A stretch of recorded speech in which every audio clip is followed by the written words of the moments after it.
Dang, these Rocket Grunts are actually pretty tough. I mean, level 64 Pokemon, that's crazy, and there's just so many of them.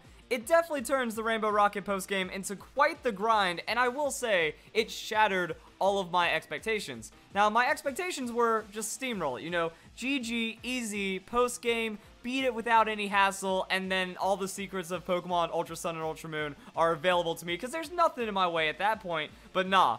Team Rainbow Rocket, they tell you to turn around and get stronger, or just smash your face into a brick wall and just keep using like hyper potions and revives, and eventually just slug it out. I mean, you just get done beating the champion or becoming champion, and Hal's team doesn't have any Pokemon over level 60, and these are the grunts. This is just the non-stop barrage of level 60 Pokemon after that, and sure, Pokemon isn't a challenging game. Eventually, you can even like win the championship with underlevel Pokemon, or overcome any obstacle, or just grind up and get stronger. It's just a very unexpected amount of challenge in this Pokemon game, and then when you get to the bosses, we're dealing with like fully evolved Pokemon that are in Master Balls, and then even a legendary Pokemon at the end. You gotta work for it, and it is pretty crazy. So I mean, all of a sudden, just difficulty curve jumps up. You know what? Good for Game Freak. It's really tempting to want to go and grab a level 100 Pokemon out of the Pokemon Bank or Sun and Moon and just use it to get through it. But if you want to be a purist, if you want to beat the game naturally and you want to grind up, I think I discovered the secret, guys. And that secret being the trailers.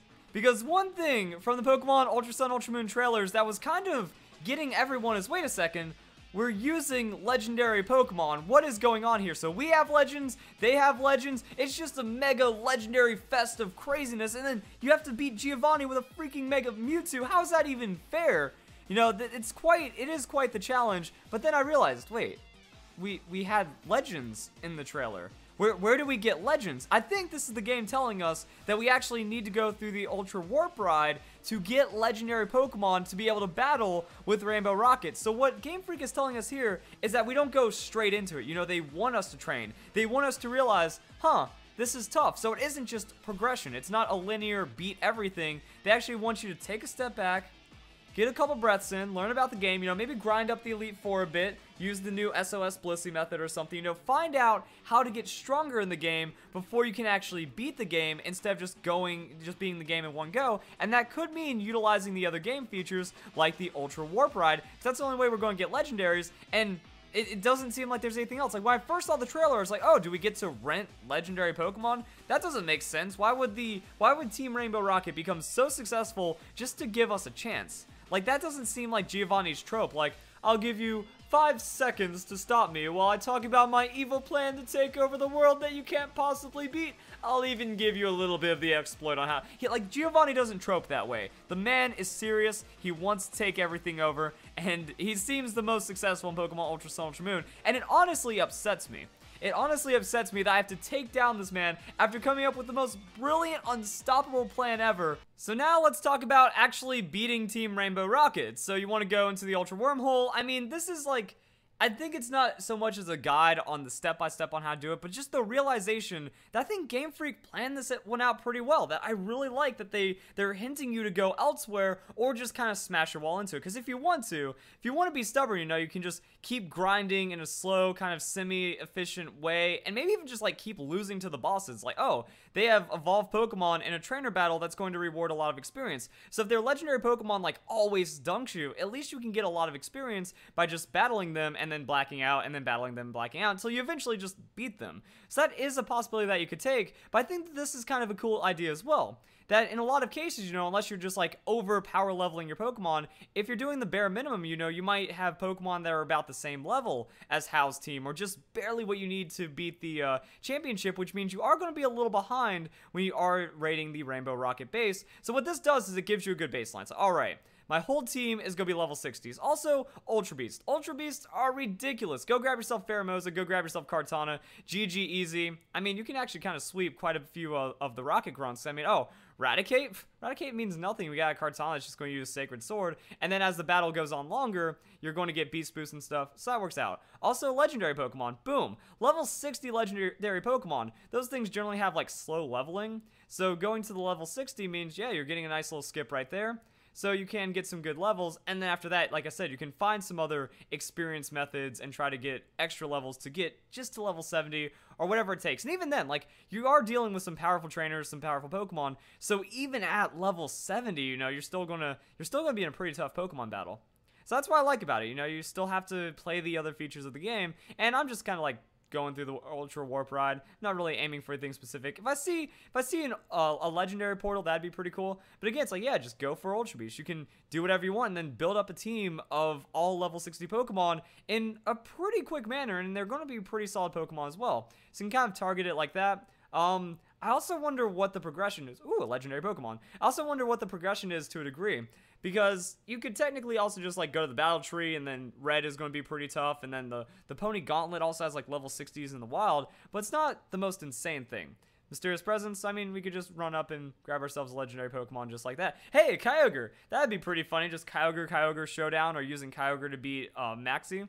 That's just something, but it is what I wanted to point out in the secret behind beating Team Rainbow Rocket. It's in the trailer. What they wanted you to do was access the game features and then start to do other things to grind up. Also, another thing that I want to bring up are the actual Pokemon that you face inside of the Rocket base. Game Freak doesn't care about your feelings here with Rainbow Rocket. They're going to throw some of the highest level Pokemon you've seen so far, and they don't care about throwing a minimized muck your way. If you do not have a level 70 ground type Pokemon that can clean that thing out, you are down the path to insanity. It's not the worst thing ever, sure. You can eventually hit through the minimize, and Muck doesn't have the greatest sustain, so you'll eventually break it down, but it's unnecessary team damage. It just eats your time, and there's a lot of those. There's a lot of those where I can do it, but it's frustration factor. So you can also just like overlevel your Pokemon just to get through the Rocket base a little quicker with a little less frustration. Not saying it's bad, like, oh, this is a terrible feature, I just want to get it out of the way, but it is something that you don't have to struggle through it,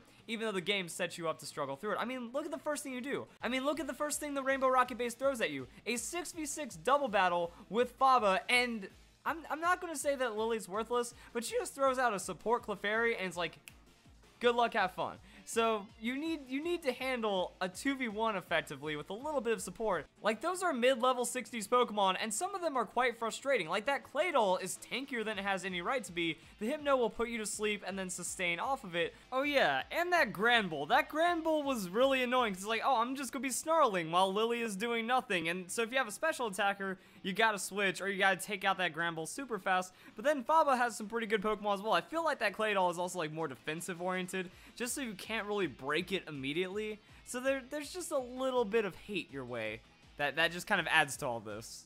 So it can get a little tricky, which is why I recommend that you level up your Pokemon. Now, earlier today, I did a guide on the fastest experience method in Pokemon Ultrasun, Ultramoon. Effectively, it's Beware except with Chansey. That you can encounter Chansey on Pony Island. So high level Chansey, SOS, GG done. Pretty much you get a ghost type Pokemon, you give it false swipe, you give it a physical move, and then you win. The ideal setup being you go Decidueye or Aegislash, and then you really don't have any problems with the Blissey while you go and gain insane amounts of experience.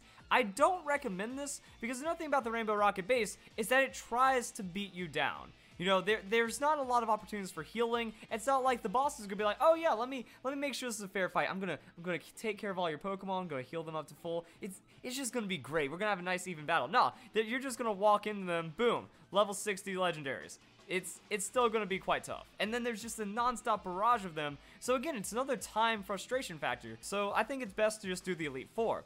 By grinding the Elite Four, you get a lot of experience and a lot of money. So there are better individual money making and experience methods. You can kind of get the best of both on the Elite Four. So with the money, you buy a lot of full restores and revives, and then you can just keep chugging through without having to backtrack and then get your Pokemon healed up. So I think that that's also a kind of nice touch that you can do, and then eventually you'll be good to go. But also, you just go into the Ultra Space, so you can try to find Pokemon that are going to work with this. What you do is you go to the Ultra Wormhole, you grab yourself a couple of legendary Pokemon, you grind them up on the Elite Four, and then you tackle Rainbow Rocket. So I think it does give a nice little diversity aspect to what's going on with the new Pokemon games, and I hope that Game Freak does something similar in the future, because boom, Wall of Challenge. Yeah, like I said, you can get over it. It's probably easy in the end, even with level 50 Pokemon. I know there's gonna be, you know, those kids in the comments that are like, well, I beat it and none of my Pokemon were level 60. I didn't need any legendaries or transfer. You know, I just did it because I'm good at Pokemon. Yeah, sure, you're good at Pokemon. We get it. But I mean, that's going to still be a little more frustrating than you need to make it just so you can say you did it.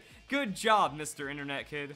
And also, I just prefer to make this guide and not be the toxicity in the community. I'm the one saying, you know what, it's okay to struggle here because the game is supposed to be tough. They want you to explore other features. They want you to have fun elsewhere instead of just like grind, straight line, you beat everything, game over, done, GG, just like that, you know? You get up to level 70s in Rainbow Rocket Base, and if you've been kind of putzing along and barely making it through up until that point, it is going to get hard. And the thing about like using the Elite Four for grinding is, again, it feels like there's less risk there. You lose the Elite Four, it happens. You've already won it, so there's no big deal. You lose at Rainbow Rocket Base, that feels embarrassing. That feels like a true defeat instead of just like, oh, I'll beat Mullane and then my Pokemon will kind of be weakened, so Olivia will fate me. But after that, you know, I've already gained tons of experience. So you can kind of use the different experience methods. I recommend that you just buy items immediately. That way you don't lose them if you do black out or anything. But again, like you more or less know what to expect here, unless you've already memorized all the past teams of the bosses, and then you're going to try to apply that into Rainbow Rocket. This is more just a fun take on how Rainbow Rocket is intended to be beaten,